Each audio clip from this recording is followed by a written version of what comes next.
Bonjour à tous, je m'appelle Franck Sebag, je suis très heureux de vous accueillir dans ce 7e épisode de notre série de podcasts dont l'objectif est de mieux comprendre comment sont nées et comment se construisent les plus belles histoires de la French Tech. Vous écoutez Grow Fast Now What, le podcast qui explore les 7 piliers de la croissance de la French Tech.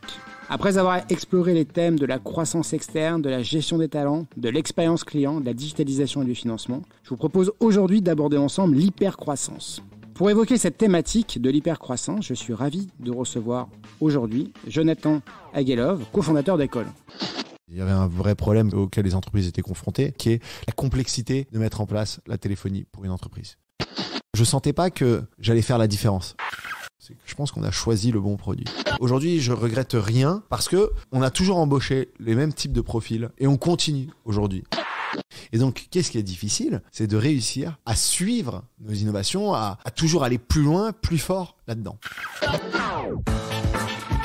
Bonjour Jonathan, comment vas-tu? Salut Franck. Avant de commencer dans ce podcast, c'est assez intéressant que tu nous refasses le pitch d'Aircall, parce que tout le monde connaît, mais peut-être certains, en fait, cachés quelque part, n'ont pas encore compris ce que faisait Aircall. C'est assez simple. Aircall, c'est de la téléphonie pour les entreprises en mode cloud, donc besoin d'aucun matériel. Ça se met en place en quelques minutes, où que soit l'entreprise dans le monde. Et la grande différence avec Aircall par rapport aux solutions téléphoniques traditionnelles que les entreprises ont, c'est qu'on va s'intégrer à l'ensemble des outils métiers que ces entreprises utilisent. Et donc, la téléphonie traditionnelle, en général, c'est un poste fixe qui est posé sur le bureau. Ça va être des téléphones portables qui sont donnés aux collaborateurs quand ils arrivent. Avec Aircall, il n'y a pas besoin de tout ça. C'est un logiciel, donc il est sur les ordinateurs des collaborateurs et également sur les smartphones personnels des collaborateurs, puisque c'est un logiciel. Et on passe et on reçoit les appels directement de ces outils-là. Et tout ça intégré aux outils métiers, comme je disais. Donc, un CRM, par exemple, dans le cas d'une équipe de commerciaux. Donc, l'ensemble des appels se pousse dans les fiches clients, etc. Mais également, dans le cas d'un service client plutôt, ça va être dans les helpdesk et donc ça va faire des remontées de fiches, etc. Donc, on est très utilisé par les entreprises qui ont des centres d'appel en interne, des équipes de commerciaux ou une utilisation assez intensive du téléphone, que ce soit par des commerciaux, des services clients ou même des RH en général. Tout ça, encore une fois, pour être en effet améliorer les expériences clients, expériences utilisateurs, mais également rendre les équipes plus productives. Comment tu es arrivé en fait déjà à créer une start-up? Pourquoi créer une start-up? Comment ton parcours t'a amené à cela? Voilà. Est-ce que tu peux nous expliquer un petit peu ton parcours? J'ai toujours eu cet esprit entrepreneur très jeune. J'ai toujours vendu quelque chose, que ce soit sur eBay à l'époque ou que ce soit... je faisais du recyclage de téléphones mobiles à une époque, je faisais de l'immobilier, enfin j'en fais toujours d'ailleurs de l'immobilier, c'est une passion.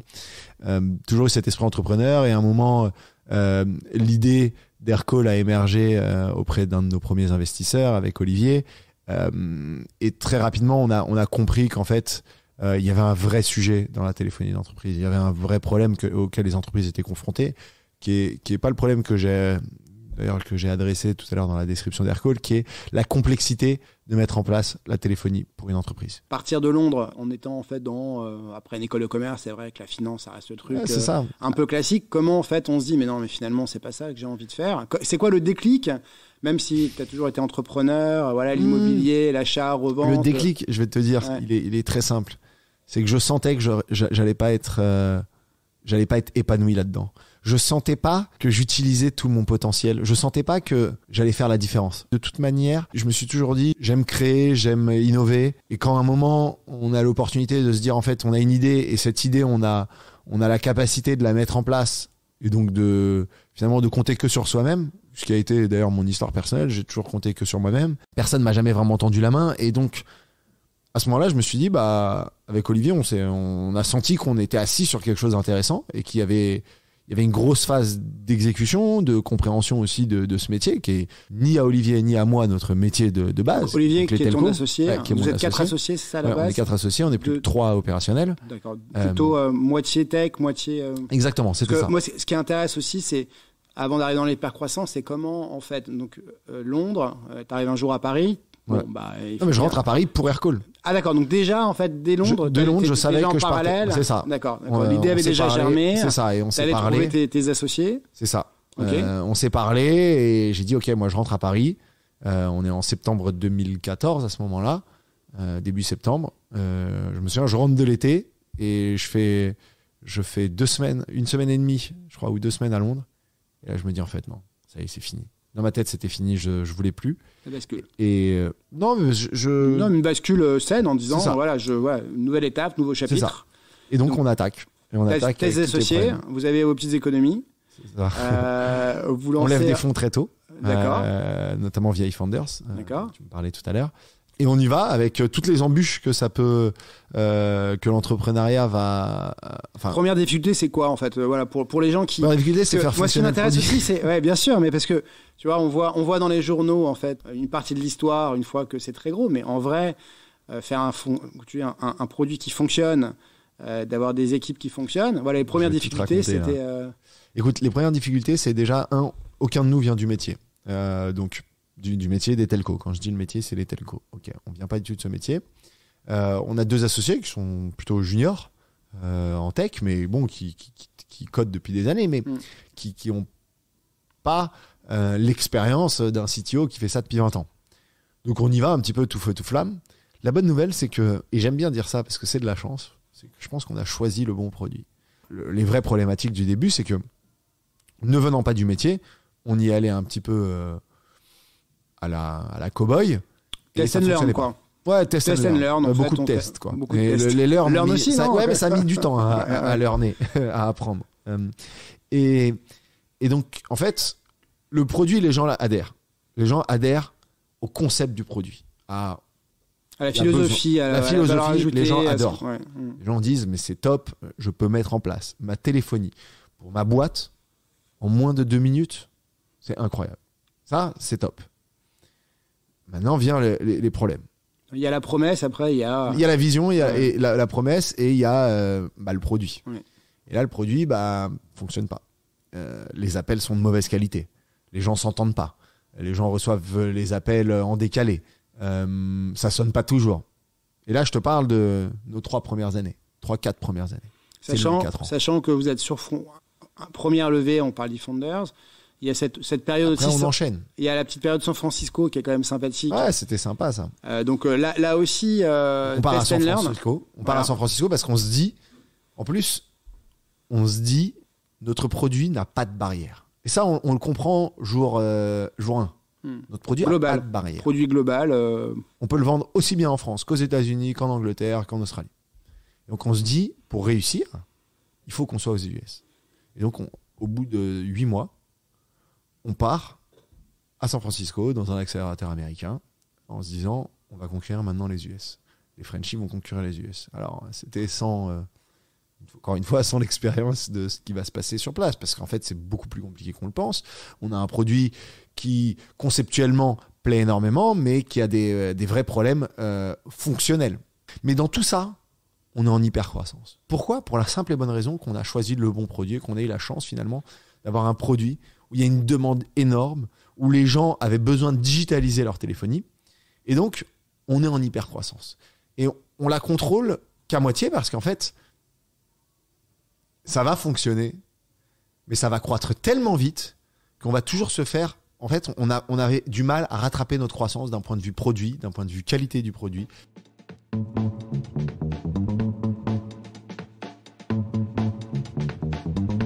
Mais justement, moi, ce qui m'intéresse, donc première règle déjà, l'ambition au départ était importante puisque vous aviez déjà une vision globale. Comment on monte une équipe tech qui permet de faire parce que le produit aujourd'hui Aircall marche bien, même très bien. Comment en fait on arrive à monter le niveau tech d'un produit ? Comment vous faites dans l'hyper-croissance ce décalage entre l'attente, la vision et la montée en puissance du produit ? Comment vous montez cette équipe tech qui est quand même une partie du nerf de la guerre ? Il y a le commerce, mais il y a aussi la tech. Écoute, la bonne nouvelle, c'est que vu que la vision était là, on savait très clairement où on devait aller. Et on était pas mal drivé aussi par les attentes de nos clients, mais notre vision était très claire sur où on doit aller, comment on doit le faire. Et donc on commence avec notre équipe tech, avec nos associés. On recrute très rapidement les premières équipes. Mais sauf qu'en fait, avec le manque d'expérience qu'on a sur la partie telco, on avance, nous on est focus logiciel, on a cet ADN logiciel, pas une ADN telco. Et d'ailleurs je suis très content aujourd'hui de pas l'avoir cet ADN telco, parce que justement on serait resté bloqué on aurait construit un produit telco et là ça aurait été mauvais. On a construit un logiciel qui, oui, fait des télécommunications, mais voilà. Et donc on construit cette équipe tech avec des juniors, des ambitieux. Et je vais te dire, aujourd'hui, je regrette rien parce que on a toujours embauché les mêmes types de profils et on continue aujourd'hui. Et donc les premières levées, c'était des levées qui étaient beaucoup sur la tech. Tes premières levées Non, ou plutôt très commercial, mais on a toujours investi sur les deux. Ouais. On a toujours investi sur les deux. Et c'est intéressant ce que tu dis, parce que justement, on est en train de complètement changer notre fusil d'épaule là, actuellement, au moment où je te parle, 7 ans plus tard. Où Aircall, on a toujours évidemment focus la tech, embauché de la tech, mais on a été une boîte, et c'est peut-être un peu de ma faute, très sales-driven. C'est les sales disent quelque chose, on fait ça. Tu vois. Et je pense que ça a été beaucoup d'erreurs qu'on a faites, qui est de dire, on a besoin de ça, on fait ça. Et donc la tech, on leur dit, les gars, vous faites ça. Parce qu'en fait, le business le demande. Donc si le business le demande, c'est qu'on a raison. Et en fait, ça a été les erreurs des 4 premières années. Et c'est pour ça qu'on a connu des problèmes de qualité, des problèmes de bugs, plein de choses comme ça. Parce que, en fait, on construisait sur étagère. Donc on rajoutait des fonctionnalités un peu comme ça à la demande, au lieu de construire une vraie architecture, etc. Et donc on a tout reconstruit à partir de début 2018. Et aujourd'hui, on est très content d'en être où on en est, et de pouvoir avoir un produit qui est très scalable, qui a plus de 10 000 clients au jour le jour qui utilisent Aircall, plusieurs milliards d'appels qui sont passés par notre plateforme. Donc ça a été réglé, mais parce qu'à un moment, on s'est dit, on veut changer notre approche vis-à-vis de la société en elle-même, vis-à-vis de comment on manage l'entreprise, où on veut devenir une entreprise product tech-driven, tu vois, versus sales-driven. Et c'était cool les 4 premières années, ça nous a coûté cher en erreurs produits, en architecture, etc. Maintenant, il n'y a pas de regret, parce que c'est ce qui nous a fait aussi l'hypercroissance. Super comme point, ça me permet de faire la transition sur le chiffre d'affaires et sur le côté international d'Aircall. On l'a dit, dès le départ, une vision qui est globale. Aujourd'hui, vous avez des équipes, alors je ne sais pas combien vous êtes aujourd'hui. On est presque 600. Voilà, 600. Moi, tu vois, j'avais encore en tête, j'avais les 100 qui arrivent d'Espagne, là. Donc, comment ça se répartit dans le monde, ces 600 personnes aujourd'hui, en termes de plaques, entre peut-être Amérique, Europe, Asie? Alors, donc on a plusieurs, on va dire, on a Paris, qui est, on va dire, le hub principal, qui est un peu le HQ européen, on va dire, qui va concentrer à peu près presque 300 personnes à Paris, avec quelques équipes remote, mais c'est vraiment à la marge. Ensuite, on va avoir un autre grand hub, qui est le hub américain, donc qui est à New York, où on a environ 150 personnes. Et ensuite, on va avoir d'autres plus petits hubs qu'on a ouverts récemment, donc l'Australie. Donc, je suis très fier, puisqu'on a déjà pas loin de 50 personnes sur place, sans y avoir jamais mis les pieds. Ouais. Moi, personnellement, je n'y ai pas mis les pieds. Et personne du leadership n'y a mis les pieds. Lancé il y a dans la période Covid un peu? Ouais, ouvert officiellement au début de cette année, donc, au début 2021. Et donc, on a ouvert Madrid également, avec un gros hub qui sera un gros hub tech. Et ça représente 10% de notre chiffre d'affaires au global, actuellement, l'Australie. Et le Covid, en fait, la culture remote s'est accélérée encore plus chez vous, en fait? Évidemment, on n'a pas eu le choix. Et écoute, ça se passe très bien. Gère. Même si j'ai une grande préférence, moi, personnellement, pour voir les gens au bureau, parce que ça crée des relations. Bien sûr. Et ça fait partie de notre ADN. L'ADN, c'est une community, c'est d'être ensemble, de partager des choses ensemble et pas que d'échanger via... Et là, on est également en train d'ouvrir Londres et Berlin, qui sont en train de suivre. Londres a déjà ouvert et Berlin est en train d'arriver. Alors l'idée, c'était encore une fois d'aller chercher les talents où ils sont. Et du coup, cette culture d'entreprise, Aircall, donc quand on est 50, quand on passe à 200 et à 600, comment ça se gère en fait? Comment vous gérez justement la communauté? Alors je sais pas comment s'appellent les gens qui travaillent forcément. Aircalli. Les Aircalli, parce que j'allais dire les Aircallers, mais bon, c'était les Aircalli. Comment vous gérez la communauté des Aircalli justement? C'est quoi les valeurs en fait d'Aircall aujourd'hui? Comment vous avez réussi dans l'hypercroissance? On voit beaucoup ça en fait dans cette typologie de boîte. Comment on arrive, tu parlais tout à l'heure de la résilience, on a fait la guerre ensemble, donc du coup on est liés, mais arrive un moment où le dernier Aircalli qui arrive justement en Australie, ou qui arrive à Paris, parce qu'en fait, comment en fait vous lui donnez les valeurs, la culture, c'est quoi les secrets en hypercroissance? Tu as tout à fait raison. La culture on a eu du mal, ça a été difficile, on a fait la guerre ensemble, comme tu dis. C'est quelque chose, c'est bien au début, mais ça scale pas. Et puis d'ailleurs, les nouvelles personnes qui viennent chez Aircall, ils viennent pas pour ça, et puis ils ont tout à fait raison. On vient dans une boîte qui est structurée, il y a 600 personnes, il y a plusieurs niveaux de management, on vient plus pour ça. On vient plutôt pour autre chose, qui est l'innovation, et c'est pour ça que je te disais tout à l'heure, on passe d'une culture très commerciale à une culture innovation, tech, produit. Et c'est ce qu'on vend aujourd'hui à nos équipes, et c'est de dire, voilà, on a un challenge qui est un challenge mondial, qui est de révolutionner la téléphonie d'entreprise dans le monde. Ok. Est-ce que tu adhères à ça? Oui, non.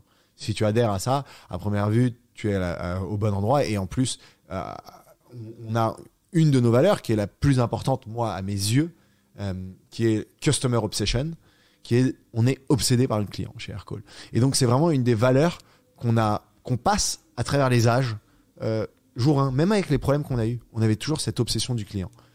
Et donc, dans les valeurs, c'est ça, c'est de dire comment on est à la fois une community de personnes qui travaillent ensemble, qui se battent pour un même objectif, mais à la fois comment notre valeur de rendre notre client heureux et satisfait va traverser les âges à des niveaux différents, mais en tout cas avec toujours cette ambition de le satisfaire.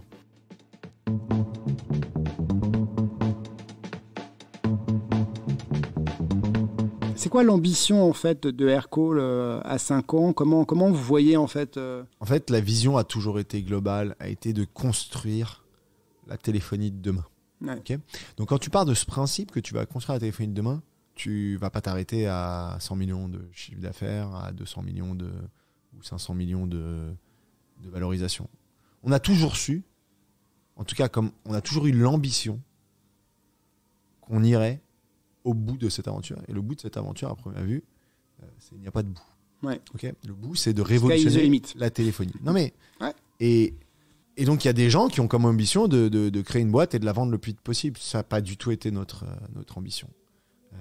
D'ailleurs, on a eu une offre juste avant la dernière levée de fonds. Une offre, comme certains diraient, pas refusable. Ouais. On parle à près d'1 milliard, une offre, un rachat, 900 millions à peu près. On l'a refusé. Pourquoi? Parce que ça ne nous intéresse pas. Et pourquoi donc on a toujours parlé du Nasdaq, comme tu dis? C'est parce qu'on s'est toujours dit qu'il y a un moment, il va falloir se financer et on sera tellement gros que la seule opportunité sera l'IPO. l'IPO, ouais. Ouais. Et donc, il y a 6 ans, 7 ans, quand on en parlait, c'est sûr que il fallait être visionnaire. Fallait être visionnaire, il fallait même être un peu menteur. Ouais. Fallait se dire, bon, on y croit, mais on verra. Ouais. Voilà. Aujourd'hui, de toute façon, c'est du domaine du possible. Aujourd'hui, on l'effleure des doigts, mais c'est pas, encore une fois, c'est pas un objectif. L'objectif, c'est Aircall. L'objectif, c'est comment je crée le produit de demain, comment je satisfais tous mes clients, comment je suis mon marché et je révolutionne mon marché par une seule chose, c'est l'innovation. L'innovation dans les communications dans les entreprises. Et ça, en fait, à première vue, une vie ne suffira pas. Et je serais toujours content de voir Aircall exister avec cette ambition qui est de révolutionner une entreprise. Et c'est pour ça que oui, très tôt, l'ambition a été globale, parce que le produit est global et l'ambition est mondiale. Et à première vue, pour réussir dans le logiciel, en tout cas en 2014, quand on a créé Aircall, réussir dans le logiciel, ça passait par les États-Unis. Ça devient moins le cas. On voit que pas mal de boîtes françaises dans le Next 40 sont franco-françaises ou européennes et n'ont pas spécialement une grande empreinte aux États-Unis. Mais en tout cas, nous, à l'époque, c'était un peu le cas. Et aujourd'hui, on se dit que l'ambition d'aller au Nasdaq, c'est de continuer cette aventure. C'est pour ça qu'on a un gros bureau aux US, c'est pour ça qu'on a un general manager aux US, c'est pour ça qu'on recrute une grande partie de notre leadership aux US, notamment notre CFO. Parce que l'ambition a toujours été là. Nos investisseurs nous ont toujours poussé vers cette ambition. Et donc, finalement, ce n'est que la suite de l'aventure. Maintenant, l'histoire dira est-ce que s'introduire en bourse aux US, c'est mieux que s'introduire en bourse en France ou en Europe? Il y a beaucoup de discussions en ce moment. Mais en tout cas, notre ambition, en effet, est celle-là. Aujourd'hui, dans l'hypercroissance, qu'est-ce qui est le plus compliqué à gérer pour vous? C'est le produit. C'est le produit? C'est vraiment le produit. Et c'est pour ça qu'on fait ce switch depuis plusieurs mois, même je dirais presque depuis 1 an et demi ou 2 avec Olivier, on en parle beaucoup de... En fait, on a une culture qui est incroyable. Même culture, que ce soit une culture sales ou même au global, une culture business. Tu vois, tu m'as demandé mon ARR dans la boîte, là, donc tu as 600 personnes chez Aircall qui connaissent le chiffre. Il est publié tous les matins sur Slack, 2 fois par jour. En France, en Europe, en Angleterre, en Australie, aux US, il y a tous les chiffres, tout est public.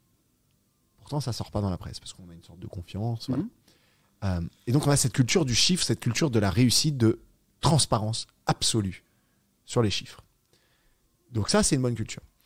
Et l'autre culture maintenant qu'on veut, c'est on a cette culture de customer obsessed. Et donc, pour ça qu'on veut absolument devenir très fort sur la partie innovation produit. Et donc, on va mettre le paquet là-dessus, parce qu'on a déjà cette forte culture commerciale business, et maintenant on va mettre le paquet sur l'innovation. Et donc, qu'est-ce qui est difficile ? C'est de réussir à suivre nos innovations, à toujours aller plus loin, plus fort là-dedans. Et donc, la vraie difficulté, c'est ça, c'est de continuer cette innovation qui est incroyable. Et c'est le challenge qui est le plus noble. Vrai moteur. C'est pour ça que, voilà, c'est le vrai moteur. Et c'est pour ça que nous, nos levées de fonds aujourd'hui sont très focus sur la tech. Pour finir, le prochain produit qui va sortir, il sera un produit full, quoi, c'est de l'IA. Quels sont les prochains, la prochaine étape en fait, c'est quoi pour les briques intelligentes? Elle est assez évidente pour nous parce que aujourd'hui on a la voix des clients. Les clients enregistrent leurs appels et donc ils peuvent réécouter leurs appels, etc. Et donc la step d'après, c'est transcrire tous ces appels et pouvoir analyser les appels. Est-ce que la personne au bout du fil est contente, pas contente, faire de la recherche sur différents moments des appels, j'en sais rien, je veux regarder qu'est-ce qui se dit au moment on parle de compétition. Donc tu tapes compétiteur et là hop, ça te sort tous les appels où le mot compétiteur est sorti et tu peux relire exactement ce qui s'est dit à un moment T. Tu peux réécouter la voix, l'intonation, est-ce qu'il dit bien, est-ce qu'il dit pas bien. Le commercial, quand il parle de compétition, on sent qu'il panique. Quand il parle d'un compétiteur lambda, oulala, on voit qu'il est pas à l'aise. Donc le manager peut lui dire ok, j'ai vu que t'étais pas à l'aise à ce moment-là, tiens, on va essayer de travailler là-dessus. Pareil dans le cas d'un service client. Et donc finalement commencer à avoir un petit peu un produit qui va plus loin que juste la voix, la discussion, etc., mais qui va rentrer au fin fond des entrailles finalement de la discussion, de la voix, pour améliorer les process et les discussions en elles-mêmes, quoi. Ok, super. Merci beaucoup pour cet échange. C'était très intéressant de pouvoir partager avec nous ces histoires d'hypercroissance. Donc pour tous les auditeurs, je vous retrouve sur les prochains podcasts. Donc merci et bonne journée à tous. Merci Franck.